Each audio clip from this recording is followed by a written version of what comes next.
Well guys, I just got done watching every single episode of Tales of the Jedi. In today's video, I wanted to go over a few LEGO Star Wars set ideas I have for the series, as well as my full spoiler review. Let's talk about both those things, guys. So yes guys, welcome back to another LEGO Star Wars set ideas video. In today's video, we'll be going over some set ideas for Tales of the Jedi. It's currently about 4 a.m. right now as I'm filming this. I got done watching all 6 episodes, and unlike when I watched Andor, I actually am more awake after watching these episodes now, and I'm very excited to talk about this. I'm serious. Like, these episodes, quick little, I guess, spoiler of my review later, I liked it all, but I'll go into some things I liked, some things I didn't like. I'll go over my full review at the end of the video, but nonetheless, guys, let's get into 4 set ideas I have, which I feel like if they were to make these 4 sets, it's going to hit every single angle, every minifigure we want, a few really cool scenes, pretty cool ships and everything. So without further ado, guys, let's get into the first set idea. Alright guys, so quickly with episode 1, I really feel like there's nothing that LEGO could make for episode 1. If anything, there's going to be scraping the barrel and kind of putting together some random set. So episode 1, I have no set idea for that would be realistic, but kind of this one right here kind of takes up the second episode and third episode spot, being a T6 Jedi shuttle. It was basically the most prominent vehicle in episode 2 and 3. I'm basing this one personally off of episode 2 for some reasons I'll get into later. I think a nice little $70 set right here, 549 pieces, 5 minifigures, the minifigures being youngest version of Count Dooku, of course, Padawan Qui-Gon Jinn, the corrupt senator guy, and then also 2 of his guards right there. So I feel like, LEGO, of course, always likes having some, bad guys in the set. So in that case, we'll have the 2 Jedi as the good guys. They'll be kind of getting out of the ship, and, in the LEGO set, they could technically just be, right away kind of facing the corrupt senator and the 2 senator guards. And nonetheless, I think that's a pretty good little set right there. The old T6 Jedi shuttle had a kind of a high price per piece for some reason, so that's kind of why I'm putting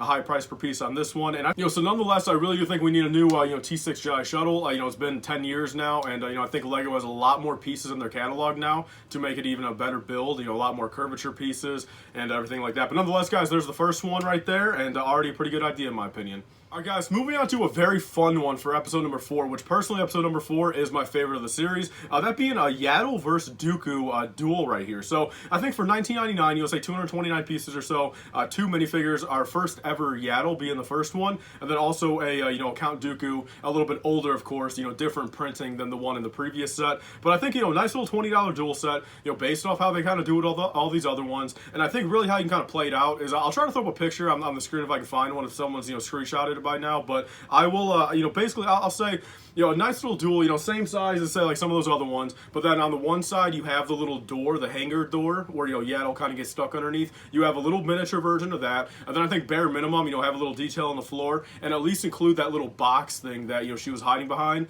and then Dooku kind of force pushed it away. At least have that, a little something. Maybe even try to have a little a little something in there, like play feature where you can maybe pull something where like the box actually kind of goes away. I don't know, something like that. A little something just to kind of play with, but nonetheless, I think that's kind of an ideal set. Personally, I think every single LEGO Star Wars fan would be happy with that set. Something in this regard. Even if they were to make it like, say, a $30 set, a little something, spice it up a little bit more, include maybe Palpatine in there. But I think, a $20 set right here with a first ever Yaddle and a Count Dooku minifigure of any regard, find that thing on sale for $16. And again, like, your $16 is just worth the minifigures right there, pretty much. But there's that idea, guys. If you guys think of any other way to kind of incorporate them into a cool set, tell me down below. But again, how LEGO likes to usually at least have, good and a bad guy, which technically in that scene, Dooku was the bad guy, Yaddle was the good guy, compared to, say, if we just have them, like, walking in the Jedi Temple or, like, next to that little tree thing, like, at that point, it really wouldn't make too much sense since Dooku was not, fully turned yet. So, yeah, there's that idea, guys. Let's move on to the next one. Alright, guys, so this one right here is kind of a, kind of a toss-up, I feel, really kind of me just being a big prequel and, Clone Wars fan, and, I'm going to call this, practice makes perfect, the name of the 5th episode, but, realistically, it's going to be called a Jedi Training Room diorama set. So I think for $49.99, for 565 pieces or so, 4 minifigures, it could be a really cool, kind of square build. Make it almost like maybe the same size as that, the Darth Vader versus Kenobi, set from the Kenobi show. Make it that same scale, but make it a diorama set, a little bit more premium.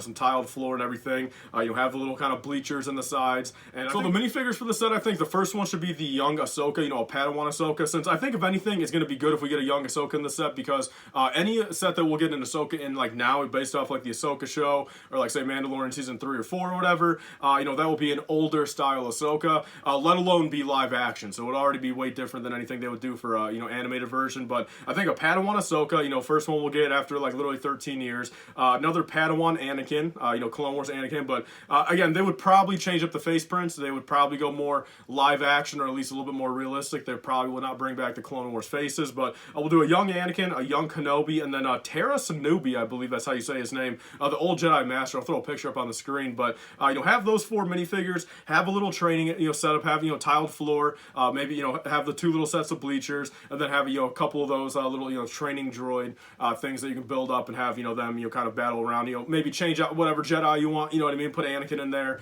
have him, you know, fight off a couple of them, you know, for the kids or whatever. But so there's that, guys. You kind of, you know, a toss-up right there. I feel like maybe Lego will never do that, but kind of a you know, a pipe dream, I feel, of a set. So nonetheless, guys, let's move on to the last idea.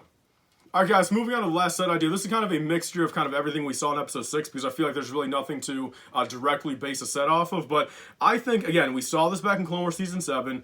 It showed up again now. You know, even if they don't market it as a, you know, Tales of the Jedi set, I think it is a inevitable set that they need to make. That being the Captain Rex's Y-Wing right here. You know, showed up for about 10 seconds in the show, and I think personally, even giving them, you know, the benefit of the doubt, you know, make it a $90 set, say, you know, low 700 piece count, you make it a pretty high price per piece, but then we have 4 minifigures in here. So a pretty stacked lineup in my opinion. So in that the Rex scene, of course, you know, Phase 2 Rex, Ahsoka would make sense, but I think also to kind of add a little flair to it, if you're going to be charging, say, you know, $80, $90, $100 for it, put a Bail Organa in there. And like I was kind of saying earlier with these ideas, you know, you kind of want a villain in there. At least Lego would want to put some sort of villain in there, or bad guy in there. So I think even though he was not in the scene, he was not in the episode till later, I think adding that new 6th brother Inquisitor as kind of, you know, the bad guy in the set would be incredible. Since, in my opinion, I think that 6th brother Inquisitor fight was pretty lackluster. I don't really see them making a $20 duel set off of that. I don't think the Inquisitor has a big enough name where people really care. It would literally just be a minifigure pack at that point. And I feel like Lego's not, you know, going for that. But I feel like nonetheless, I think this set right here, if they were to get a Captain Rex's Y-Wing based off of Tales of the Jedi, this would probably be the set they would do.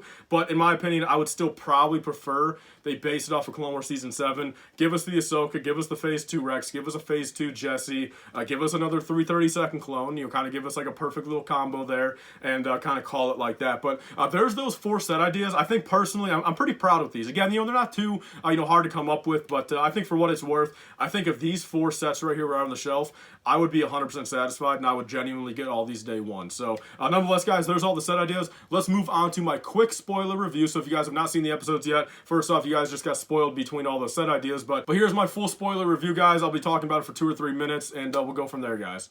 Alright, guys, so moving on to my quick review, and genuinely, guys, right off the bat, I love this series personally. I will put up on the screen right now, I rated all the episodes on my Instagram story, and I'll put up that picture right now, and every single one was, I believe, above an 8.2, and, you know, going kind of, you know, through the list right here, I guess, you know, the first episode, I liked it for what it was. I'm glad it was the first episode in there, since we kind of knew, you know, there's a lot more coming to it. It was a very predictable episode, if I'm being honest. You know, basically, once you kind of saw where they started with, you know, you were able to kind of tell where they would end up with, you know what I mean? Like, just Ahsoka's the Jedi, you know what I mean? So, nonetheless, I mean, it was well shot, well edited. You know, in my opinion, I liked the little fight with Ahsoka's mom in there, but definitely probably the most lackluster, you know, episode of the series, of course. Episode 2, that was a good one, in my opinion. I was, you know, I think episode 2 and 3 you can really kind of compare, almost identical, but I think episode 2 really comes out on top. In my opinion, I love the fight scene. I love Dooku and Qui-Gon Jinn, of course. I just love everything about it. The score in that episode was truly remarkable. So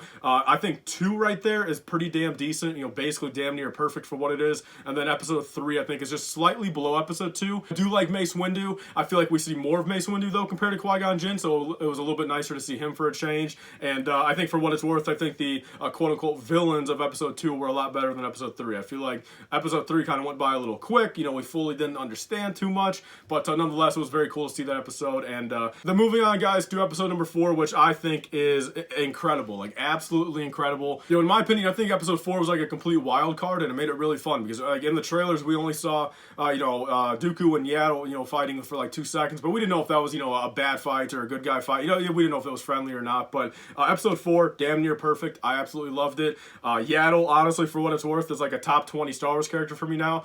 I really want to see more of her. Again, I understand now, you know, she's fully canon, and, you know, she is really cut off pretty early in the timeline. But, you know, if they ever come back to anything in this time era, put Yaddle in there. And, you know, one last thing with episode 4 is literally, we see like Eth Koth walking down the Jedi Temple hallway. I'm sitting there with a smile on my face, like literally applauding just seeing him walking there. We see I'm Gonna Die, we saw him again. We saw Plo Koon, we saw Kiadi Mundi, and nonetheless, it was just very incredible. And moving on to episode 5, guys, which I think personally, I gotta be honest with you. I mean, as much as you would think that that might be my favorite episode, I think it's a little lackluster, I feel. There was a few missed opportunities, I feel, and for it being the shortest episode, it definitely kind of sucks in that regard, too. But what I was thinking they were going to do was actually, you know, when they were having, you know, Ahsoka obviously fight the troopers, you know, on stun, of course. Of course, we had that gap of, like, say, like a year or so, or whatever, between Phase 1 and Phase 2. We saw that, but what I thought they were going to do was when Ahsoka did that little jump up and spin move, I thought we were going to cut, like, directly, like, you know, transition of her in the air, coming back down onto the Venator, you know, hologram table, you know, during Order 66. I thought that would have been pretty cool, and maybe not end the episode there, but definitely kind of just show, like, look, I mean, Anakin literally directly saved her. Like, the exact kind of moves that, like, she was forced to make due to Anakin's training literally saved her life in Order 66. So I feel like there was a little missed opportunity there. Very cool to see all that stuff, though. I love the new updated design for the Phase 1 armor. It was really cool to see the little Jesse cameo,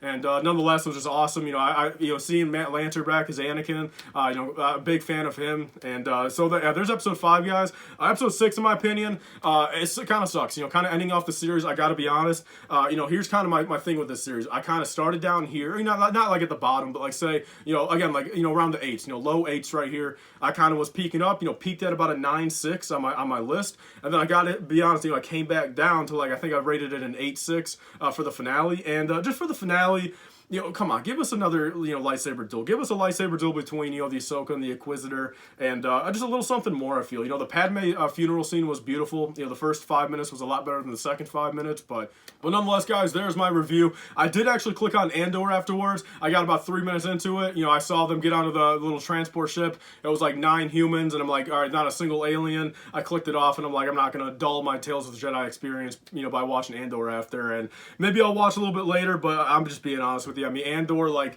I really don't care at all about it. Like, I think for what it's worth, I mean, if it weren't for me making content over it and kind of just being a Star Wars creator and kind of just needing to know information, I could probably, you know, leave it until the finale and just maybe binge it or just watch the finale. But nonetheless, guys, there's that. I don't want to bring any Andor negativity into this video, but Tales of the Jedi overall, I got to give it maybe a 9.1 out of 10. You know, 9.1 out of 10. Really nothing much more they could have done for it for what it was, but I really wish they do like a season 2, season 3. I mean, hell, dude, I'd watch, you know, 6 episodes of this every single week for the rest of my life. Like, this was good. This was a nice surprise. Definitely felt like Star Wars, and nonetheless, there's that, guys. Let's close off the video, though, and call it like that. I don't want to really ramble on too much more. This is a Lego-based channel, but nonetheless, my review is very positive. I absolutely loved it, and I hope to see some Lego stuff based off the series. But nonetheless, guys, leave your thoughts on the series down below. Also, leave your thoughts on the set ideas I have. If you guys have any set ideas yourself, leave them in the comments down below also. And without further ado, guys, please remember to comment and subscribe. Stay tuned for you guys later. Bye, guys, and stay safe.